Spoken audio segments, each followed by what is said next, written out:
ನಮಸ್ಕಾರ. ಜಯಧ್ವನಿ ಕಾರ್ಯಕ್ರಮಕ್ಕೆ ಸ್ವಾಗತ.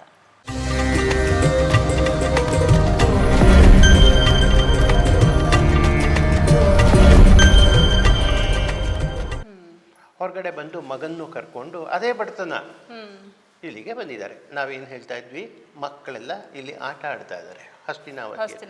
ಅವ್ರು ಹಸ್ತಿನಾವತಿಗೆ ಯಾಕೆ ಬರ್ತಿದ್ದಾರೆ ಅಂದರೆ ಕೃಪಾಚಾರ್ಯರಲ್ಲಿದ್ದಾರೆ, ಹೆಂಡತಿಯ ಅಣ್ಣ.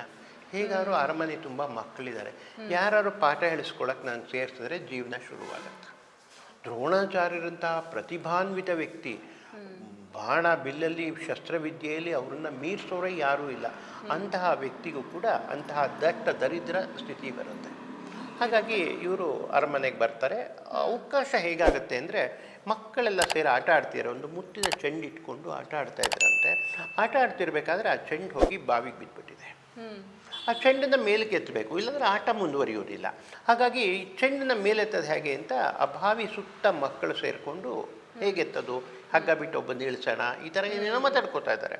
ಅವಾಗ ದ್ರೋಣಾಚಾರ್ಯರಲ್ಲಿ ಬರ್ತಾರೆ. ಮಗ ಅಶ್ವತ್ಥಾಮರಿಗೆ ಹೇಳ್ತಾರೆ, ಅವನು ಒಂದು ಬಾಣ ಬಿಟ್ಟು ಆ ಚೆಂಡನ್ನ ಮೇಲಕ್ಕೆ ಎತ್ತಾನೆ. ಹಾಗೆ ಎತ್ತಿದಾಗ ಈ ಮಕ್ಕಳು ತುಂಬ ಖುಷಿಯಾಗಿ ಹೋಗುತ್ತೆ. ಯಾಕೆಂದರೆ ಎಲ್ಲ ಮಕ್ಕಳು ಕೂಡ ವಿದ್ಯಾಭ್ಯಾಸದ ಬಗ್ಗೆ ಕೇಳಿದ್ದಾರೆ, ಹೀಗೆಲ್ಲ ಪ್ರಯೋಗಗಳು ನಡೆಯುತ್ತಂತೆ, ಹಾಗಿದೆಯಂತೆ, ನೋಡಿಲ್ಲ, ಕಲ್ತಿಲ್ಲ. ಅಶ್ವತ್ಥಾಮನಿಗೆ ಎಷ್ಟು ವಯಸ್ಸಿರುತ್ತೆ? ಹೆಚ್ಚು ಕಮ್ಮಿ ದುರ್ಯೋಧನನ ವಯಸ್ಸಿನಲ್ಲೇ ಇರ್ತಾರೆ.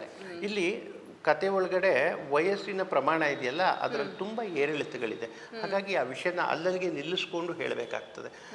ಮೂಲ ಭಾರತದಲ್ಲಿ ಈ ಪಾಂಡುರಾಜ ಸತ್ತಾಗ ಇವನಿಗೆ 29 ವರ್ಷ ಯುಧಿಷ್ಠಿರನಿಗೆ ಎಂದು ಬಿಡ್ತಾರೆ. ಹಾಗಾಗಿ ಅದನ್ನು ಪ್ರಾಯೋಗಿಕವಾಗಿ ಉಪಯೋಗಿಸೋಕ್ಕೆ ಮನಸ್ಸಿಗೆ ಕೊಂಚ ಕಷ್ಟ ಆಗ್ತದೆ. ಇರಲಿ, ಅದು ವಿಷಯಾಂತರ ಆಯಿತು. ಈಗ ಇಲ್ಲಿಗೆ ಬಂದರೆ ಈ ಮಕ್ಕಳೇನು ಮಾಡ್ತಾರೆ, ಚೆಂಡಕ್ಕೆ ಬಾವಿಗೆ ಬಿದ್ದಿದೆ, ಎತ್ಕೊಟ್ರು. ಎತ್ಕೊಟ್ಟಾಗ ನೀವು ಯಾರು, ಏನು ಇಷ್ಟು ಒಳ್ಳೆ ಬಿಲ್ವಿದ್ಯೆ ಅವ್ನಿಗೆ ಹೇಗೆ ಬಂತು ಅಂದಾಗ, ಇವರು ಹೇಗೆ ಅಂದರೆ ಇವ್ರಿಗೆ ಬಡತನ ಇದೆ, ತುಂಬ ಕಷ್ಟ ಇದೆ, ಕೆಲಸದ ಅಗತ್ಯ ಇದೆ, ಆದರೂ ಕೂಡ ಆ ಗಾಂಭೀರ್ಯನ ಬಿಟ್ಕೊಡೋದಿಲ್ಲ. ನಾನು ಹೀಗೆ ದ್ರೋಣಾಚಾರ್ಯ ಅಂತ ಹೇಳ್ತಾರೆ. ಹಾಗಾದರೆ ಎಲ್ಲ ಮಕ್ಕಳು ಅಡ್ಡ ಬಿದ್ದು ನಮಗೆ ನೀವು ವಿದ್ಯಾಭ್ಯಾಸ ಮಾಡಿಸ್ಬೇಕು ಅಂತ. ಅಲ್ಲಿ ಕೃಪಾಚಾರ್ಯರು ಸಿಗಲ್ವಾ? ಇನ್ನೂ ಸಿಕ್ಕಿಲ್ಲ. ನೀವು ನಮಗೆ ಇನ್ನೂ ಅರಮನೆಯಿಂದ ಹೊರಗಡೆ ಇದ್ದಾರೆ, ಬಯಲಲ್ಲಿದ್ದಾರೆ, ನಮಗೆ ವಿದ್ಯಾಭ್ಯಾಸ ಕಲಿಸ್ಬೇಕು, ನಾವು ಇದನ್ನೆಲ್ಲ ಕಲ್ತ್ಕೋಬೇಕು, ನಮಗೆ ಕಲಿಸ್ಕೊಡಿ ಅಂತ 105 ಮಕ್ಕಳು ಅಡ್ಡ ಬೀಳ್ತಾರೆ. ಆದರೆ ಅಷ್ಟು ಗತಿ ಇಲ್ಲದೆ ಇದ್ದರೂ ಕೂಡ, ಅಂತಹ ಸ್ಥಿತಿಯಲ್ಲಿದ್ದರೂ ಕೂಡ ಅವರು ತಮ್ಮ ಬೆಲೆನ ಬಿಟ್ಕೊಡೋದಿಲ್ಲ. ಆಯ್ತಪ್ಪ ಬನ್ನಿ, ಇವತ್ತಿಂದ ಹೇಳ್ಕೊಡ್ತೀನಿ ಇದ್ರೆ ಆಗೋಗುತ್ತೆ. ನಿಮ್ಮಲ್ಲಿ ಹಿರಿಯರು ಯಾರಿದ್ದಾರೆ ಕರ್ಕೊಂಡು ಬನ್ನಿ, ಅವರ ಒಪ್ಪಿಗೆ ಮೇಲೆ ನಾನು ನಿಮಗೆ ಕಲಿಸ್ತೀನಿ ಅಂತ. ಇದು ದ್ರೋಣಾಚಾರ್ಯರ ಯೋಚನಾ ಶಕ್ತಿ. ಆಮೇಲೆ ಏನಾಗುತ್ತೆ, ಎಲ್ಲ ಮಕ್ಕಳು ಓಡೋಗ್ಬಿಟ್ಟು ಭೀಷ್ಮಾಚಾರ್ಯನ, ತಾತ ಬರಲೇಬೇಕು ನೀನು, ಯಾರೋ ಮಹನೀಯರು ಬಂದಿದ್ದಾರೆ, ಅವರು ನಮ್ಮ ಪಾಠ ತುಂಬ ಚೆನ್ನಾಗಿ ಬಾವಿಲಿದ್ದ ಚೆಂಡನ್ನು ಎತ್ಕೊಟ್ರು, ಅವ್ರ ಹತ್ರ ಪಾಠ ಕಲಿತ್ರೆ ನಾವೆಲ್ಲ ಜಾಣರಾಗ್ತೀವಿ, ಅವ್ರನ್ನ ನಮ್ಮ ಪಾಠ ಹೇಳ್ಕೊಡಾಗ ಮಾಡು. ಆದರೆ ಅವ್ರು ನಿನ್ನ ಒಪ್ಪಿಗೆ ಬಂದಿರೋರು ದ್ರೋಣಾಚಾರ್ಯರು ಅಂತ ಗೊತ್ತಾದ ಮೇಲೆ ಭೀಷ್ಮರಿಗೆ ತುಂಬ ಸಂತೋಷ ಆಗುತ್ತೆ. ಅಂತಹ ವ್ಯಕ್ತಿ, ಎಷ್ಟು ಬಿಲ್ವಿದ್ಯೆ ಬಗ್ಗೆ ಪರಿಚಯ ಅಂಥವರು ನಮ್ಮ ರಾಜ್ಯಕ್ಕೆ ಬಂದಿದ್ದಾರೆ ಅಂದರೆ ತುಂಬ ಗೌರವದಿಂದ, ಅಂದರೆ ವಿದ್ಯೆ ಬಗ್ಗೆ ತುಂಬ ಗೌರವ ಇಟ್ಕೊಂಡಿರುವಂಥವ್ರು ಯಾರು, ಭೀಷ್ಮಾಚಾರ್ಯರು. ಅವರು ಸ್ವತಃ ತಾವೇ ಹೋಗ್ತಾರೆ, ಹೋಗಿ ಗುರುವನ್ನು ಪ್ರಾರ್ಥನೆ ಮಾಡಿ, ನೀವು ನಮ್ಮ ರಾಜ್ಯದಲ್ಲಿ ನೆಲೆಸಬೇಕು, ಈ ಮಕ್ಕಳುಗಳಿಗೆಲ್ಲ ಪಾಠ ಹೇಳ್ಕೊಡ್ಬೇಕು ಅಂತ ಕೇಳ್ಕೊಳ್ತಾರೆ. ಇದನ್ನು ಅಗತ್ಯನೂ ಇರುತ್ತೆ, ಅವಶ್ಯಕತೆಯೂ ಇರುತ್ತೆ, ಮತ್ತು ಹೇಳ್ಕೊಡುವಂಥ ಉತ್ಸಾಹವೂ ಇರುತ್ತೆ, ಒಳ್ಳೆಯ ಶಿಷ್ಯರು ಬೇಕು ಅಂತ ಹೇಳಿಬಿಟ್ಟು. ಹಾಗಾಗಿ ದ್ರೋಣಾಚಾರ್ಯರು ಒಪ್ಕೊಳ್ತಾರೆ. ಒಪ್ಕೊಂಡ ಮೇಲೆ ವಿದ್ಯಾಭ್ಯಾಸ ಶುರುವಾಗುತ್ತೆ. ಒಂದು ಕಡೆ ವಿದ್ಯಾಭ್ಯಾಸ ತುಂಬ ಅದ್ಭುತವಾಗಿ ಎಲ್ಲ ಮಕ್ಕಳನ್ನು ಕೂಡಿಸ್ಕೊಂಡು ಪಾಠ ಹೇಳ್ಕೊಳ್ತಿದ್ದಾರೆ. ಪಾಠ ಹೇಳೋ ವಿಷಯದಲ್ಲಿ ದ್ರೋಣಾಚಾರ್ಯರು ಯಾರಿಗೂ ಕಮ್ಮಿ ಮಾಡೋದಿಲ್ಲ, ಎಲ್ಲ ಮಕ್ಕಳಿಗೂ ಸಮನಾಗಿ ಪಾಠ ಹೇಳ್ಕೊಡ್ತಾ ಇದ್ದರೆ ಅವರವ್ರ ಆಸಕ್ತಿಗೆ ತಕ್ಕನಾಗೆ ಅವರವರು ಅಭ್ಯಾಸಗಳನ್ನು ಮಾಡ್ತಿದ್ದಾರೆ. ಎಲ್ಲ ವಿದ್ಯೆ ಜೊತೆಗೆ ಅವರ ಆಸಕ್ತಿಗೆ ತಕ್ಕನಾಗೆ ವಿದ್ಯಾಭ್ಯಾಸ ಮಾಡ್ತಿದ್ದಾರೆ. ಅರ್ಜುನ ಬಿಲ್ಗಾರನಾಗಿ ತುಂಬ ಸಾಧನೆಯನ್ನು ಮಾಡ್ತಿದ್ದಾನೆ. ಭೀಮ ಯುದ್ಧದಲ್ಲಿ, ಮಲ್ಲ ಯುದ್ಧದಲ್ಲಿ ಹೆಚ್ಚು ಸಾಧನೆ ಮಾಡ್ತಾನೆ, ಗದಾ ಯುದ್ಧದಲ್ಲಿ ಸಾಧನೆ ಮಾಡ್ತಾನೆ. ಇದೇ ಥರ ದುರ್ಯೋಧನನು ಕೂಡ ಮಲ್ಲ ಮತ್ತು ಗದಾ ಯುದ್ಧದಲ್ಲಿ ಸಾಧನೆಗಳನ್ನು ಮಾಡ್ತಾರೆ. ಎಲ್ಲ ಮಕ್ಕಳು 105 ಮಕ್ಕಳು ಅವ್ರವ್ರಿಗೆ ತಕ್ಕನಾಗಿ ಅವರು ಸಾಧನೆಗಳನ್ನು ಮಾಡ್ತಾ ಇದ್ದಾರೆ. ಇದೇ ರೀತಿ ವಿದ್ಯಾಭ್ಯಾಸ ಒಂದು ಹಂತಕ್ಕೆ ಬಂದ್ಬಿಟ್ಟಿದೆ. ಹೀಗಿರಬೇಕಾದ್ರೆ ಒಂದು ದಿವಸ ದೊಡ್ಡ ಗಡಿಗೆ ತುಂಬ ಜೇನನ್ನು ತುಂಬಿಕೊಂಡು, ಕಳಿತ ಬಾಳೆಹಣ್ಣುಗಳನ್ನು ತುಂಬಿಕೊಂಡು ಒಂದು ಹುಡುಗ ಬರುತ್ತೆ.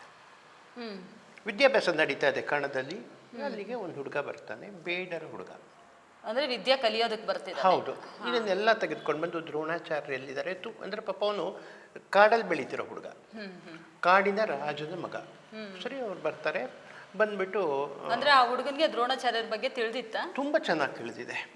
ತಿಳಿದಿದ್ದವನು ಒಂದು ಗಡಿಗೆ ತುಂಬ ಜೇನು, ಅಲ್ಲಿ ಸಿಗೋದೇ ಅದು ಬಾಳೆಹಣ್ಣು ಅಥವಾ ಇನ್ಯಾವುದೋ ಹಣ್ಣು, ಅದನ್ನೆಲ್ಲ ತುಂಬ್ಕೊಂಡು ತಂದು ದ್ರೋಣಾಚಾರ್ಯರು ಎಲ್ಲಿ ಕೇಳಿಕೊಂಡು ದ್ರೋಣಾಚಾರ್ಯರ ಮುಂದೆ ಆ ಗಡಿಗೆಯನ್ನು ಇಡ್ತಾರೆ.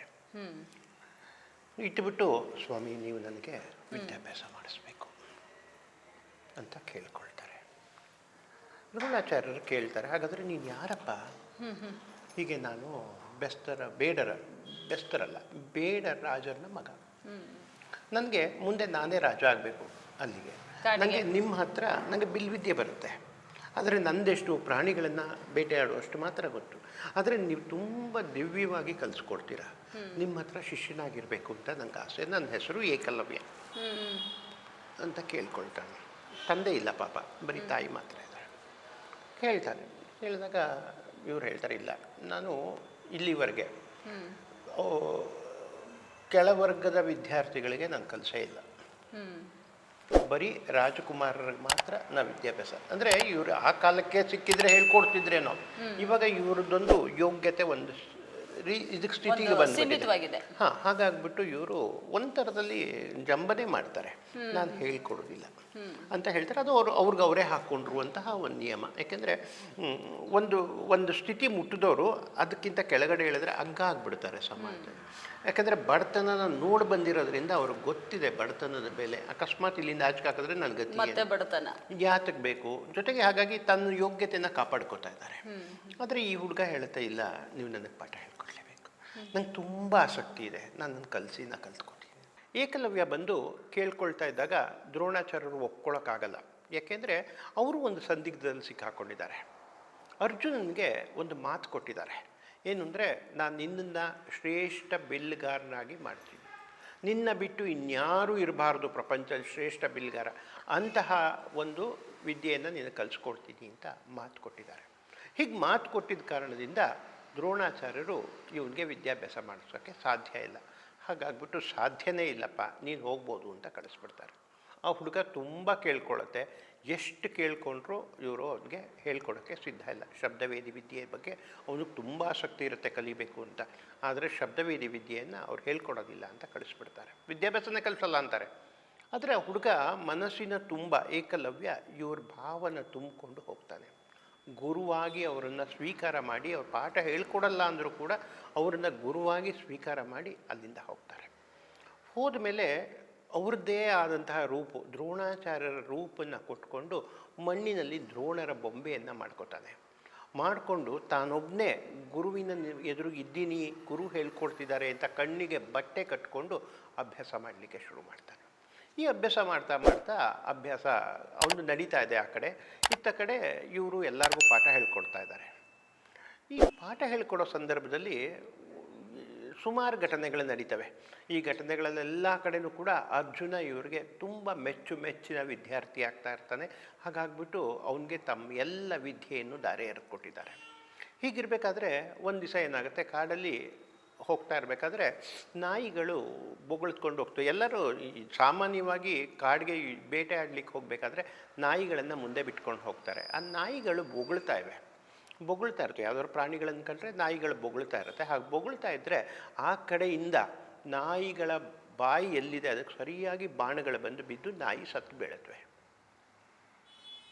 ನಾಯಿ ಹೀಗೆ ಸತ್ತಾಗ ಇದು ಶಬ್ದವೇದಿ ವಿದ್ಯೆಯಿಂದ ಮಾತ್ರ ತಾನು ಎಲ್ಲೋ ನಿಂತ್ಕೊಂಡು ಪ್ರಾಣಿಯನ್ನು ನೋಡ್ದೇನೂ ಕೂಡ ಬಾಣ ಬಿಡುವಂತಹ ಪದ್ಧತಿ ಇದು.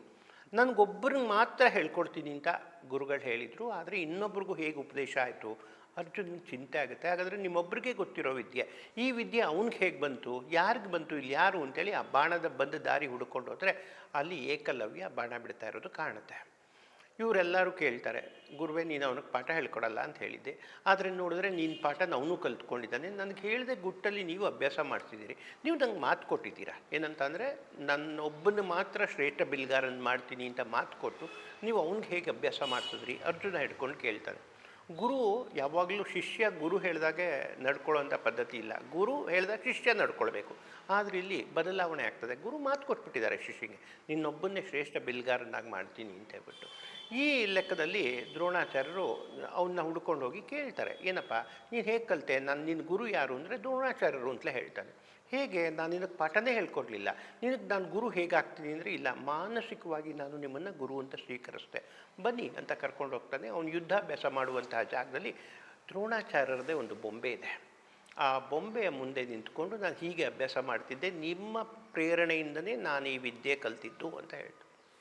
ಈಗ ಅರ್ಜುನ ಹಿಡ್ಕೊಂಡು ಕೂತ್ಕೋತಾನೆ, ನೀವು ಏನು ಹೇಳಿದ್ರಿ, ನನಗೆ ನೀವು ಮೋಸ ಮಾಡಿದ್ರೆ ಹಾಗಾದ್ರೆ ಒಪ್ಕೊಳ್ಳಿ, ನೀವು ನನಗಲ್ಲದೆ ಅವನಿಗೂ ಹೇಳ್ಕೊಟ್ಟಿದ್ರಿ, ಯಾವ ರೂಪದಲ್ಲಿ ಹೇಳ್ಕೊಟ್ಟಿದ್ದೀರೋ ಅದು ಬೇರೆ ಪ್ರಶ್ನೆ, ಆದರೆ ನಿಮ್ಮಿಂದನೇ ಅವ್ನು ಕಲ್ತಿರೋದ್ರಿಂದ ನಾನೊಬ್ಬನೇ ಆಗಲಿಲ್ಲ, ನಿಮ್ಮ ಮಾತು ನಡೀಲಿಲ್ಲ, ನಾನೊಬ್ಬನೇ ಬಿಲ್ಗಾರ ಆಗಲಿ ಅಂತ ನೀವು ಹೇಳಿದ್ರಿ, ಮಾಡ್ತೀನಿ ಅಂತ ಹೇಳಿದ್ರಿ, ಈ ಮಾತು ನಡೀತಾ ಇಲ್ಲ ಅಂತ ಹೇಳಿಬಿಟ್ಟು ಹಠ ಹಿಡ್ಕೊಂಡು ಕೂತ್ಕೋತಾನೆ. ಈಗ ದ್ರೋಣಾಚಾರ್ಯರು ಆ ಹುಡುಗನ ಹತ್ರ ಹೋಗ್ತಾರೆ.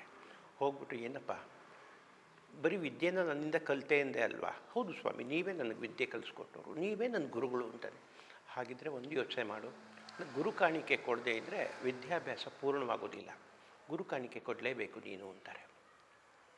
ಈ ಹುಡುಗಂಗೆ ತುಂಬ ಉತ್ಸಾಹದಲ್ಲಿ ಗುರುನ ಬಂದು ಅವರಾಗೆ ಕೇಳ್ತಿದ್ದಾರೆ, ನಾನು ಗುರು ಕಾಣಿಕೆ ಕೊಡಬೇಕಾ, ಈ ಪದ್ಧತಿ ನನಗೆ ಗೊತ್ತಿಲ್ಲ ಸ್ವಾಮಿ, ನೀವು ಏನು ಕಾಣಿಕೆ ಕೇಳಿ ನಾ ಕೊಡ್ತೀನಿ ಅಂತ.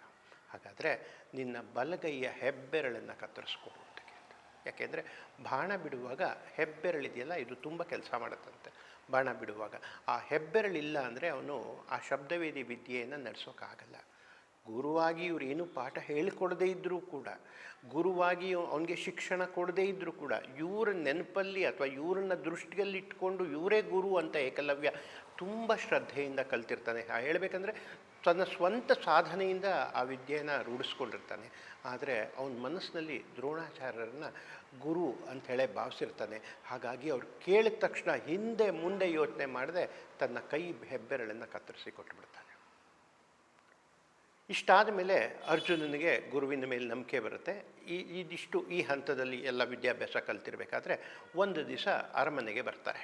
ಯಾರು? ದ್ರೋಣಾಚಾರ್ಯರು. ಬಂದು, ನೋಡಿ ನಿಮ್ಮ ಮಕ್ಕಳು ಭೀಷ್ಮರಿದ್ದಾರೆ, ಧೃತರಾಷ್ಟ್ರರಿದ್ದಾರೆ, ಎಲ್ಲರೂ ಸಭೆ ಸೇರಿದ್ದಾರೆ. ಸಭೆಯಲ್ಲಿ ಬಂದು ನೋಡಿ, ಮಕ್ಕಳು ಎಲ್ಲರೂ ವಿದ್ಯಾಭ್ಯಾಸ ಒಂದು ಹಂತಕ್ಕೆ ಮುಗಿದಿದೆ. ಈಗ ನೀವು ಹೇಳೋದಾದರೆ ಅವ್ರೆಲ್ಲರನ್ನೂ ಕೂಡ ನಾನು ವಿದ್ಯಾ ಪ್ರದರ್ಶನ ಮಾಡಿಸ್ತೀನಿ, ಇದಕ್ಕೆ ನೀವು ಒಪ್ಕೋಬೇಕು ಅಂತ ಹೇಳ್ತಾರೆ. ಸರಿ, ವಿದ್ಯಾ ಪ್ರದರ್ಶನ ಆಗಬಹುದು, ನಾವೆಲ್ಲರೂ ಕುತೂಹಲದಿಂದ ಕಾಯ್ತಾ ಇದ್ದೀವಿ, ವಿದ್ಯಾ ಪ್ರದರ್ಶನ ಆಗಲಿ ಅಂತ ಹೇಳ್ಬಿಟ್ಟು ಭೀಷ್ಮರು ಮತ್ತು ಎಲ್ಲರೂ ಒಪ್ಕೊಳ್ತಾರೆ. ಆ ಸಭೆಯಲ್ಲಿದ್ದವರೆಲ್ಲ ಒಪ್ಕೊಳ್ತಾರೆ. ಅದರಂತೆ ಸಿದ್ಧತೆ ನಡೆಯುತ್ತೆ.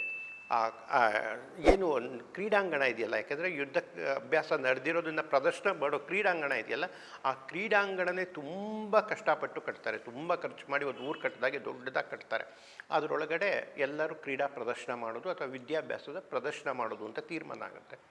ತೀರ್ಮಾನ ಆದಮೇಲೆ ಒಂದು ಕಡೆ ಕುಂತಿ ಬಂದು ಕೂತ್ಕೋತಾಳೆ, ಇನ್ನೊಂದು ಕಡೆ ಧೃತರಾಷ್ಟ್ರ ಬಂದು ಕೂತ್ಕೋತಾನೆ, ಇನ್ನೊಂದು ಕಡೆ ಗಾಂಧಾರಿ ಬಂದು ಕೂತ್ಕೋತಾಳೆ. ಎಲ್ಲರೂ ಅವ್ರವ್ರ ಸ್ಥಾನ, ಭೀಷ್ಮರು ಎಲ್ಲರೂ ಬರ್ತಾರೆ, ಪುರಜನರು ಎಲ್ಲ ಬಂದು ಕೂತಿದ್ರೆ ಒಬ್ಬೊಬ್ಬರೇ ಬಂದು ತಾವೇನೇನು ವಿದ್ಯೆಯನ್ನು ಕಲ್ತಿದ್ದಾರೆ ಆ ಕಲಿಕೆಯನ್ನೆಲ್ಲ ಪ್ರದರ್ಶನ ಮಾಡ್ತಾ ಹೋಗ್ತಾರೆ. ಒಬ್ಬೊಬ್ಬರಲ್ಲ, ಎಲ್ಲರೂ ಕೂಡ ಧರ್ಮರಾಯನಿಂದ ಮೊದಲುಗೊಂಡು ಪ್ರತಿಯೊಬ್ಬರೂ ಅಭ್ಯಾಸ ಮಾಡ್ತಾ ತಾವೇನೇನು ಕಲ್ತಿದ್ದೀವಿ ಅದನ್ನೆಲ್ಲ ಬಂದು ಗುರುಗಳಿಗೆ ವಂದಿಸ್ತಾರೆ. ತಾವೇನೇನು ಪ್ರಯೋಗ ಮಾಡಿದ್ದೀವಿ ಒಬ್ರಿಗಿಂತ ಒಬ್ಬರು ಕೌರವರು ಕೂಡ ತುಂಬ ಚೆನ್ನಾಗಿ ಅಭ್ಯಾಸ ಮಾಡಿರ್ತಾರೆ, ಅವರುಗಳು ಕೂಡ ಬಂದು ತಮ್ಮ ಪ್ರದರ್ಶನ ತೋರಿಸ್ಕೊಂಡು ಹೋಗ್ತಾ ಇದ್ದಾರೆ.